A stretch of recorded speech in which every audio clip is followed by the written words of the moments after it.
Welcome to the Trinities podcast, where we explore theories about the Father, Son, and Holy Spirit.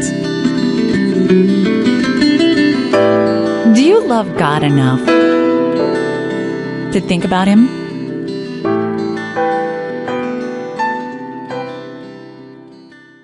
Episode 80. Foreknowledge, Freedom, and Randomness. If God, in eternity, foreknows every last thing that you are ever going to do, how can you be free to do or not do various things? People have wrestled with this question since ancient times, and a version of the question even goes back to the great Greek philosopher Aristotle. In today's episode of the Trinities podcast, you'll hear a presentation that I gave on October 25th, 2014, at a philosophy conference called the Randomness and Foreknowledge Conference. I have to warn you, this is a talk to philosophers, and I'm covering a lot of information too quickly, and I'm presupposing too much background here for a popular audience. But I present it to you in the hope that it might be useful to many of you. Here's a little bit of background. Many Christians, when you pose the question, how can we be free if God with certainty foreknows everything we're going to do, they recycle an answer given in ancient times by a couple of the church fathers, and that is this: God's foreknowledge doesn't cause our future free actions. Rather, the future free actions cause the foreknowledge. But arguably, it's not really a question of what causes what. The question is rather, if a million years ago, or in timeless eternity, God foreknew your future free actions, doesn't that logically imply that you will do certain things? But if, as of now, you will do certain things, then it looks like there's not a possibility of your not doing those things. And if your entire life is like this, then it looks like there isn't any time at which you have any control over how your life goes. And so it's not clear that you can be held morally praiseworthy or blameworthy for anything that you do. In ancient times and down through the Middle Ages, a number of Christian and also Jewish and Islamic philosophers wrestled with this question, and they came up with a bunch of creative responses to it. When I was a PhD student in philosophy at Brown University in the 90s, I took a course in which we explored these various theories, starting with medieval philosophy, and I found that none of them worked. They would promise that they could reconcile divine foreknowledge and human freedom, but when you actually tried to work it out, it failed. At least, that's the conclusion that I came to. Consequently, I became what's called an open theist. An open theist is someone who thinks that, yes, God is omniscient, but God has decided to give us libertarian free will, and in doing that, He left the future somewhat open.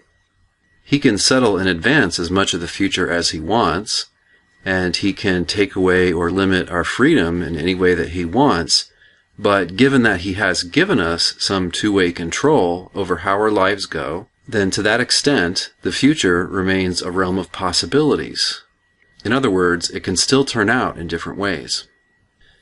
So, for example, God doesn't foreknow with certainty that you will freely sin tomorrow, given that as of now, there's no fact of the matter about whether you sin tomorrow.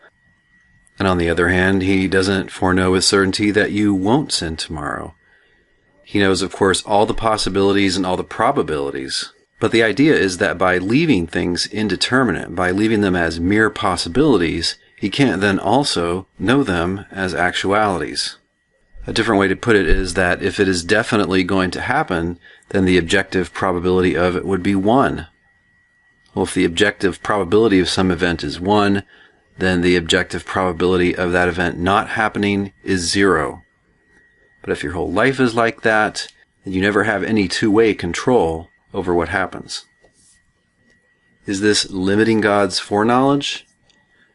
Well, no, God is still essentially omniscient. He knows at any given time all the truths that there are to know. But the underlying metaphysical view is that as of now, there is no one set of events which is the complete future henceforth. I came to the view back then, and I still hold the view now, that even if divine foreknowledge doesn't rule out free will, still, foretruth would rule out free will, because everything would be settled in advance. So in this brief, opinionated overview, I talk about some recent developments in the literature. I take the opportunity to diss various rival views, and hope that you can learn something from it. Welcome, thanks for coming. I kind of intended this talk to be sort of a review of the literature, but then I found I had so much to say that I won't do that very much. If I have enough time, I'll tell you some things not to waste your time on. This is how you can get worried about the compatibility of God's knowledge and future free actions. If N means it's now and changeable that, then, and that's defined as given the course of history up till now, in principle, no one could do something to prevent it, then, now unchangeably God knows that you will choose to lie tomorrow, and now unchangeably if God knows that P, then P, right? No one can do anything to prevent that from being true. It follows that now unchangeably you will lie tomorrow. And a lot of people have fancy theological moves they make regarding God and His knowledge and eternity to try to answer this problem. But there's kind of a growing consensus in the literature that the deeper and harder to deal with problem is really this one. So now unchangeably it's true that you will choose to lie tomorrow. Now unchangeably if it's true that P, then P. So it follows that now unchangeably you will choose to lie tomorrow. So just for truth seems to be as problematic as foreknowledge, and some of the things that you might want to say about God and how God exists and how God knows to get around foreknowledge concern aren't going to help you with this. So here's a more complete argument. Either necessarily it's true that you will choose to lie tomorrow, or necessarily it's false that you will choose to lie tomorrow. Again, we're talking necessary in the sense of now unchangeable, that is inevitable given the course of history up till now. And that premise would be supported by the principle of bivalence, that every claim is true or false, and the necessity of the present, that if something is present, it's too late to be prevented. Second premise, necessarily if it's true the P, then P. Third premise, necessarily, or now unchangeably, if it's false the P, then not P. And so then it follows that either you will choose to lie tomorrow, that's necessary, or necessarily you will not choose to lie tomorrow. And then it follows that it's not up to you whether or not you lie tomorrow. At least you're going to grant that follows if you're a libertarian. And it strikes me that there's really very few non-point missing responses to this argument, and I think only a couple of them are even close to being viable. One response is to say that premise one is false, and there are two different reasons, two different lines taken there. One is that because both disjuncts are false, it's false that you will lie, it's false that you won't lie. That's a view that I'm going to argue against in a minute. That's taken by people like Alan Rhoda and Patrick Todd, who are here at this conference. Or you can say that one is false because the principle of bivalence is false, and that some statements about future contingents are neither true nor false. That's the view that I prefer. You could take the Occamist line that the present is not now unchangeable. That would be another reason to deny one. You could try to argue that 5 doesn't follow from 1 through 4, and there are two reasons why you might think that.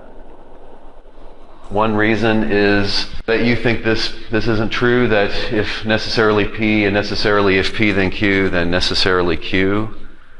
That seems like a hopeless strategy to me. That just does seem true. It's true for about any kind of necessity, I think. And you might think that 5 doesn't follow from 4 just because you don't believe in libertarian free will. I don't really have much to say about that because I think compatibilism is a wretched subterfuge. Not only because Kant said so, but because you can show it. Some fundamental intuitions that I have, and I guess philosophers disagree about some of these. One is that it's too late in principle to change what is past or present. Aristotle says there's one thing God can't do. He can't make something that's been done to not have been done. I think that's right. I think it applies to the present too. So I say phooey on soft facts. I never met an example of a soft fact that I thought was plausible. Bill Hasker has made this point in print. The absolutely only reason that anybody believes in soft facts is because they want to have this as a solution to the problem of divine foreknowledge. If it wasn't for that, everybody would be still agreeing with Aristotle. So if you say that, somebody who freely decides to kill Dale this year makes his last birthday to have been his final birthday, well, it wasn't my final birthday back then. No, that's just wrong. They don't bring something about in the past, I don't think. I think Bill Craig gave this example similar to this by freely composing. Mozart brings it about that his parents gave birth to a composer. No, he wasn't a composer back then, and he wasn't destined to be a composer unless God controlled it that way, but then he wouldn't have been free to avoid his destiny as a composer. More fundamental intuitions, we sometimes possess an unconditional ability to choose or not choose some course of action. You can't choose a course of action for which you have no motive. We're morally responsible for some choices, and this implies that we have unconditional two-way abilities to choose. And I also have an intuition that there aren't varieties of truth and falsity. And I'm not going to get into these, but there are a number of technical solutions to this argument that depend on different kinds of truth. Random events, I'm just going to explain briefly why I'm not worried by the issue of randomness. Random events can mean many different things. It could mean an event that's not forced to occur, or an event that doesn't have a sufficient event cause. It can mean an event that's unexpected or unexplainable, and it can mean also an event that isn't controlled by anyone. And free choices are random in the first and second senses, but I say not in the third. And neither the first or second implies the third. I think that there are events called exercises of two-way active power, and the terminus of them is a choice. And I don't have time to develop my views on free will that much right now, but my view is that they are plausibly thought to be intrinsically controlled. So they're by definition random in the sense of not having a sufficient event cause, but they're intrinsically controlled in that just being that kind of event, an exercise of two-way active power, they are necessarily, as that kind of event, under the control of the one in whom the event occurs. So, suppose T1 is the present and I have the two-way active power to choose to lie or to refrain from choosing to lie. This isn't real. These are just possibilities. You use a branching structure to represent possibilities. And I'm a presentist, so I think those really are to be cashed out in terms of powers of things that presently exist. But what I do when I exercise my power is I bring it about that I choose to lie. And I bring it about that it's no longer possible for me to refrain from choosing to lie at T2. There's objective change in the flow of time, but there's also change in which things are possible and impossible at various times. And I think that if you describe two-way active powers, if you describe exercises of two-way active powers more, then I think it's plausible that they're controlled whenever they occur. So you have to have, I think, a motive to lie and a motive to not lie. You have to, I think, be aware of both of those possibilities. It has to occur to you that you could do either one. And there's something contrastive, because of that awareness, there's something contrastive about the exercise of two-way power. You're always bringing this about rather than that. Anyway, I probably shouldn't say much more about free will. This is the big assumption I find at work in many philosophers when they're discussing this issue of so-called logical arguments for fatalism. It's that there is now, or omnitemporally, or timelessly, a complete future. And in some of the technical literature, they started calling this the thin red line. Like if you think of the branching structure, there's one branch that's picked out somehow in advance, and that's just what will happen. The branches are all the possible future outcomes, and the thin red line traces a course through what will actually happen. And you see this assumption reflected in people's language. They say things like, open theists hold that God lacks knowledge of the future. That seems to presuppose that there is a fully determinate future. Or they say God's eternal beliefs about what you will freely do tomorrow depend on what you will freely do tomorrow. So they assume that there are facts about what you will freely do tomorrow. Why do so many people make this assumption? I don't think there's a simple answer. Sometimes people imagine time as a fourth dimension. there's just a wholly determinate future in the fourth dimension. If you believe in flowing time, if you're an atheist, especially if you're a presentist, it's just wrong to imagine time as a fourth dimension. You can use it for certain government purposes, but you're not supposed to take that analogy very seriously. Some are just committed to scientific or theological claims that imply eternalism, that all past events and future events have the same ontological status as present events. They're all real. Hasty generalization, perhaps, that some statements about the future are true or false, so they all are. Or you just stick with a few plausible examples. Now this one I kind of don't get. There's this big worry about logical heterodoxy, especially the assumption of bivalence. And my point about this is that most of us already believe that there is no one formal system that can express all the truths we think there are, and that can show the validity of all the inferences we think are valid inferences. So think about the kind of logic you teach in an introduction to deductive logic class. That logic can't express stuff like this. If necessarily P, then necessarily necessary. It's necessary that P in the logical sense of possibility or necessity. Or consider that in that standard logic that we teach, we just take tense completely out of it. We just choose to deal with a timeless present all the time, as if tense doesn't matter or is eliminable. And of course, a lot of people don't think that tense is eliminable. They think there are tensed truths. And so in Arthur Pryor's, one of his tense logic, he would have a sentence like this: if Q, then it will be the case that it was the case that Q. And so Q there is present tense. And arguably that doesn't mean the same thing as a timeless equivalent. And so, what's the big deal if there are a class of propositions for which bivalence fails? Look, when you're arguing most things in philosophy, you're not going to be dealing with future contingents or other domains where arguably bivalence fails, so then you can still, use indirect proof and things like that. And I think there are other reasons to believe in claims that are neither true nor false. I'll explain my intuition for this in a second, but I think that's the right thing to say about the present King of France is bald. Arguably, it lacks what it takes to be true or false. Or sentences like this sentence is false. You might think, well, it can't be true and it can't be false. Well, right, why can't it just be neither? Or counter possibles. If 2 plus 2 were 3, I would be the Pope. People decide just for reasons of theoretical neatness to treat these as true. I don't think that's true. I don't think it's false. I mean, if you can put it in possible worlds term, you're supposed to evaluate these by going over to a possible world where the antecedent's true and seeing if the consequence is true, but there ain't no such world, right? So it doesn't look like it has what it takes to be either true or false, arguably.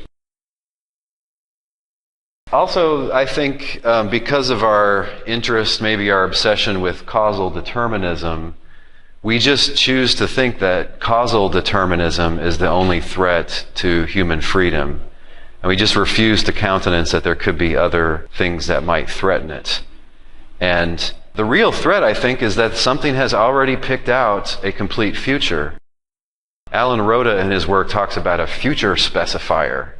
Well, one future specifier is that at all times every event has a sufficient cause that forces it to occur. So if that's a necessary truth, or if it's true at all times, there's your future specifier, is determinism. But it could possibly be something else.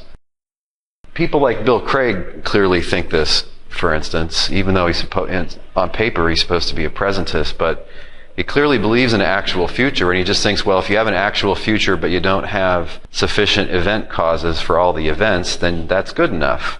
Just loosen it up, as it were. But, one way to put it is, look, if it's all loosened up like that on the bottom row, the objective probability of what you're going to do next is always 1 or 0. It is or it isn't going to happen. There aren't in-betweens, arguably.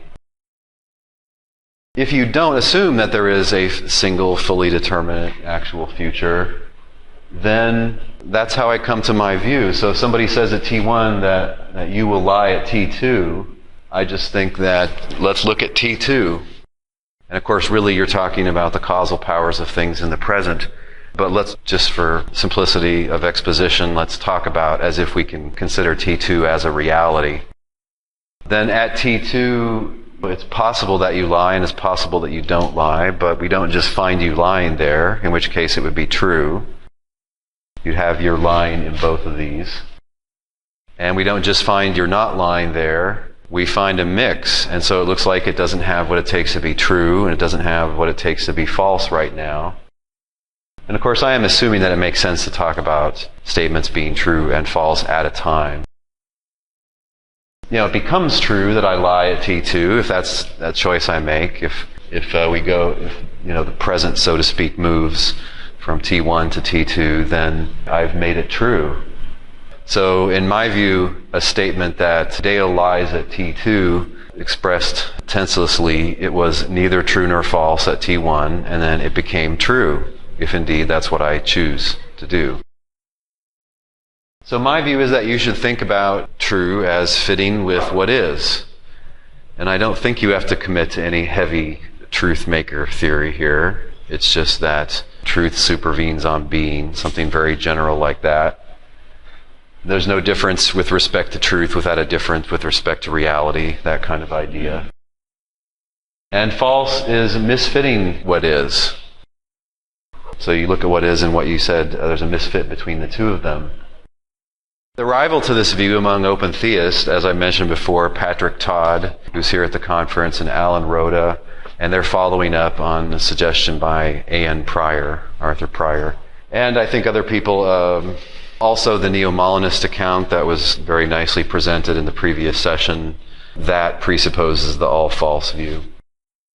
I claim that they're kind of giving a weird disjunctive definition of falsity, where falsity is mismatching with what is or just failing to be true. And so then they want to say that what this guy says is false, that I will lie at T2. And if someone said you're not going to lie at T2, that would be false too. And so I have two objections to this. This disjunctive account of falsity is come up with only to preserve bivalence. And otherwise, you wouldn't think about falsity in that way. The other objection is this, and I don't think this has been dealt with adequately by the proponents of the all-false view. This is a point that I stole from Reichenbach and J.R. Lucas and other smarter people than me. And it was in my 2007 paper called 3 Roads to Open Theism. You have to distinguish between a simple future statement, which is purely about the future or perhaps some future portion of the future. You have to distinguish that from the posterior present tense. And the difference is the posterior present tense is also making a point about today. So using the classic example, if you say a sea battle will occur tomorrow, the simple future is that you're only talking about tomorrow. And the posterior present is you're saying that a sea battle will occur tomorrow and today is a day preceding a sea battle. Or to put it differently, in my example of lying, as of now, it's settled that you will lie at T2. So it is a point about time 2, but it's also a point about time 1. There are complex tenses like this. This isn't the only complex tense. There's other ones. 10 years ago, I had been married for 12 years. That's another complex tense. My point is that the all-false view works just fine for the posterior present. It isn't settled that you will lie or that you won't lie. So both of those are false. I think that's right. What the all-false people do is that they just ignore these. They ignore statements in that tense. But it is a tense that we can use. You can't just say it doesn't exist.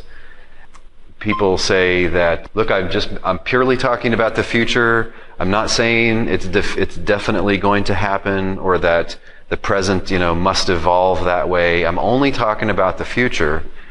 It's concerning the simple future that you have to say they're neither true nor false. The all-false view works just fine for the posterior present tense. Yeah, in the simple future view, these are contradictories, and so one has to be, if one's true, the other's false. If one's false, the other's true. So that's why they can't be either. The posterior present, they're only contraries, so they can both be false. Now, Alan Rhoda and Patrick Todd give this analogy. For some reason, Patrick Todd thinks that all philosophers are all the smart ones except the Russellian view about the present king of France. And the Russellian view is this, that the form looks like this, that just king of France is bald, simple predication, but really the real form of the present king of France is bald is this. There is an X which is the king of France and which is bald. It's an existential claim. It's asserting that the king of France exists. No, that's just not right. It's not asserting the king of France exists. It's only assuming it. The issue of his existence isn't under discussion at the moment. And if you agree with that, then it turns out that they really are contradictories. But they're contradictories such that I claim there's not enough reality to judge them as true or false.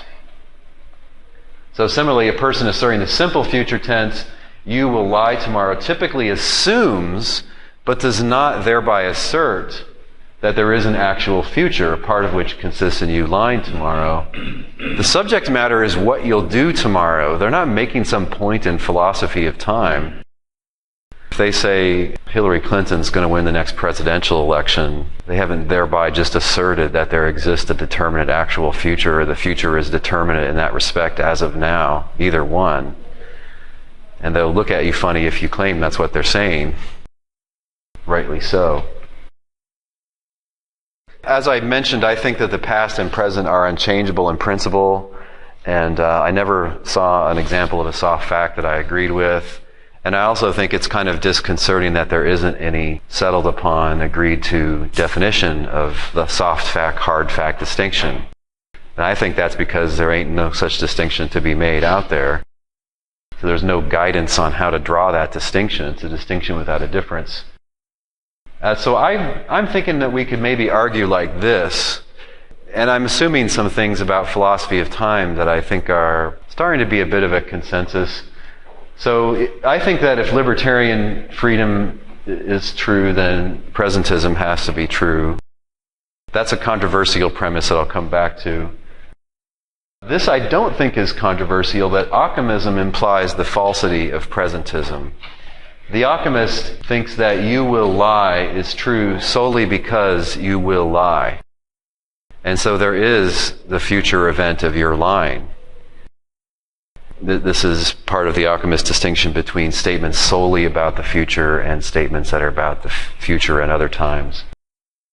So this second has been argued, for instance, by Alicia Finch and Mike Ray in a recent paper. But I've seen it in several people. I think it's starting to be widely agreed on. But then look, if 1 and 2 are correct, then it would follow that Occamism is inconsistent with libertarian freedom, which would really make the Occamists mad, or at least some of them. And then it just directly follows that if libertarian freedom is true, then Occamism is false. And my assumption there is we have more reason to believe in libertarian freedom than we do to believe Occamism.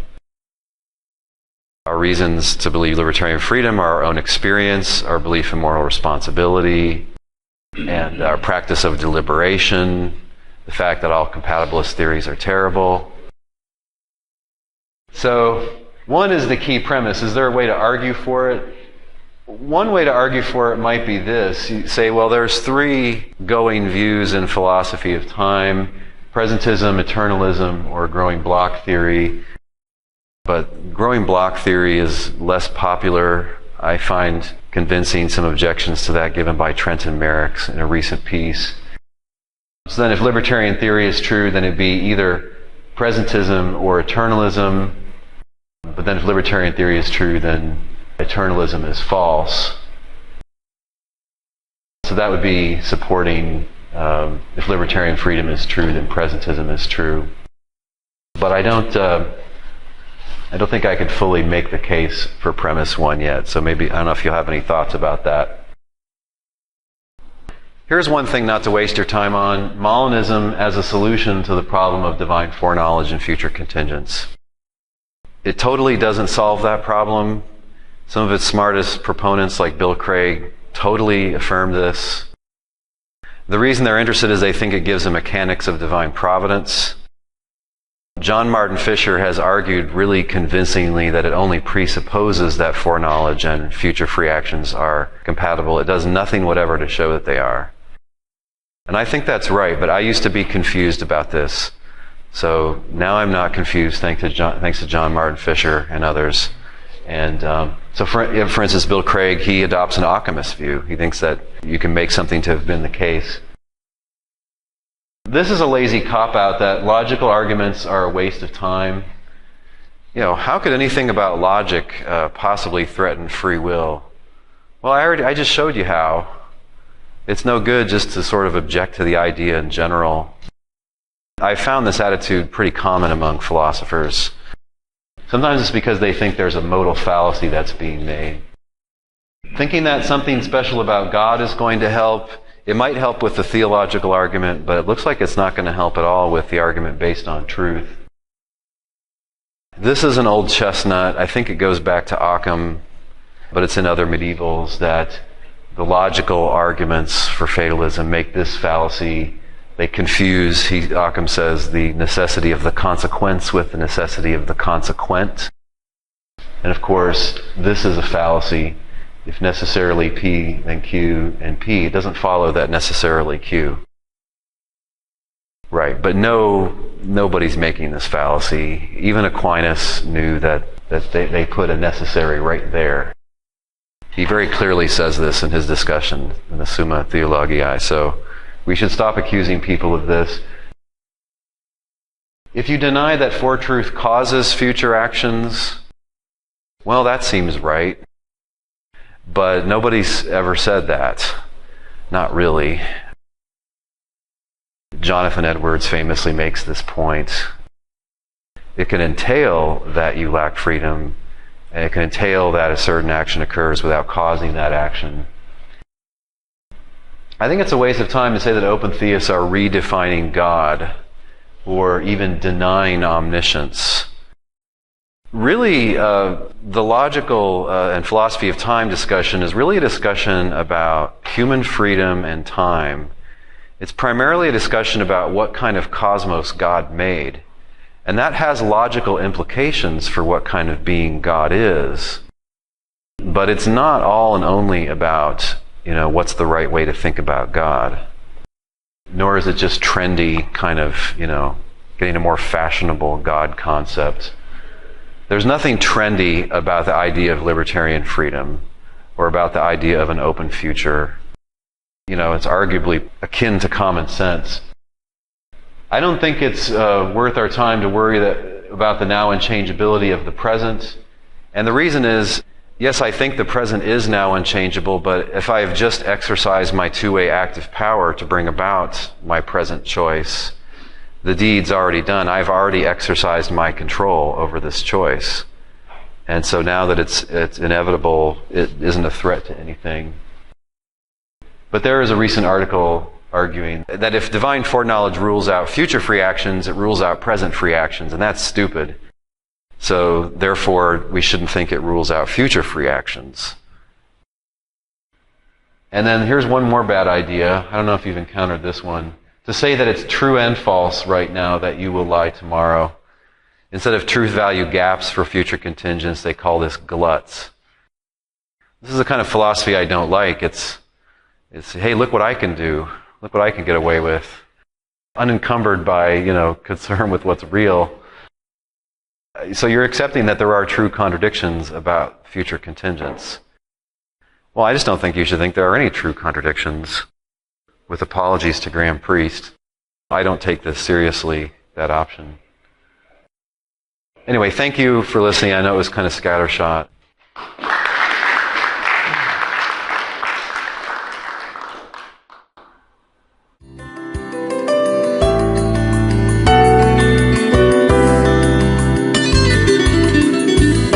Thanks for listening. We'll see you online at trinities.org. Till next time, don't forget to love God with all your mind.